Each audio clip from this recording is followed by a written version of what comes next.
विरोधी पक्षनेते राहुल गांधी आज कोल्हापूर दौऱ्यावर आहेत। काल विमानातील तांत्रिक बिघाडामुळे रद्द झालेला होता हा दौरा। सकाळी 8:30 वाजता राहुल गांधी कोल्हापूरमध्ये दाखल होणार आहेत। कसबा वावडामधील शिवरायांच्या पुतळ्याचं अनावरण केलं जाईल। शहरातील संविधान सन्मान संमेलनाला राहुल गांधी उपस्थित राहतील। कोल्हापूरमध्ये राहुल गांधींविरोधात भाजप आंदोलन करणार आहे। ताराराणी चौकात भाजपकडून निषेध व्यक्त केला जाणार आहे। या सगळ्याविषयी अधिक माहिती घेण्याकरता थेट जाते कोल्हापूरला आपले प्रतिनिधी सतेज औंधकर यांच्याकडे। सतेज, करवीर नगरी सजलेली आहे, सज्ज झालेली आहे। विरोधी पक्षनेते राहुल गांधी यांच्या स्वागताकरता साधारणतः 30 मिनिटं उरलेली आहेत राहुल गांधी त्या ठिकाणी पोहोचण्याकरता। काय परिस्थिती आहे, काय अपडेट मिळत आहे? नक्कीच लागवी। आपण पाहिलं तर साधारणतः 8:45 कोल्हापूरच्या विमानतळावरती राहुल गांधी यांचं जे आहे ते आगमन होणार आहे आणि याच ठिकाणी कसबा बावडा या परिसरामध्ये सध्या मी आहे। त्याच ठिकाणी हे जी छत्रपती शिवाजी महाराजांचा पुतळा आहे, हा पुतळ्याचं जे लोकार्पण सोहळा आहे तोच पार पडणार आहे। जय्यत तयारी आहे ती काँग्रेस नेते सतेज पाटील यांच्या या सगळ्या प्रयत्नातून ही झालेली आहे।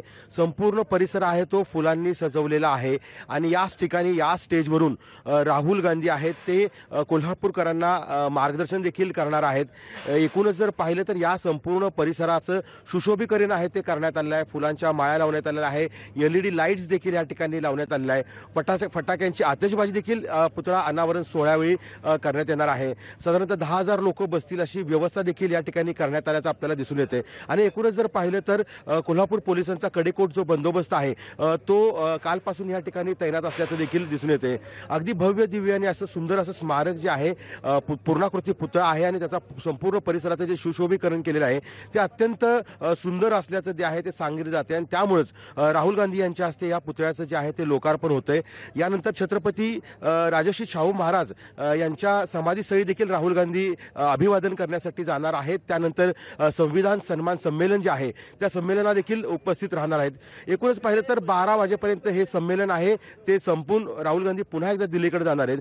तत्पूर्वी एक महत्त्वाची बातमी म्हणजे या ठिकाणी जर पाहिलं तर काँग्रेसच्या विरोधामध्ये खरं तर भाजप आंदोलन करणार असल्याचं कालच सांगितलं गेलेलं आहे। त्यामुळे भाजपनं ताराराणी चौकामध्ये हे जे आंदोलन आहे ते देखील पुकारलेलं आपल्याला पाहायला मिळते। साधारण 10च्या दरम्यान भाजपचे जे सगळे कार्यकर्ते आहेत ते हळूहळू करून ताराराणी चौकात एकत्र येतील आणि त्या ठिकाणी काँग्रेस नेते राहुल गांधी यांच्या ताफ्यासमोर जे आहे ते आंदोलन करणार असल्याचं सांगितलं झाले।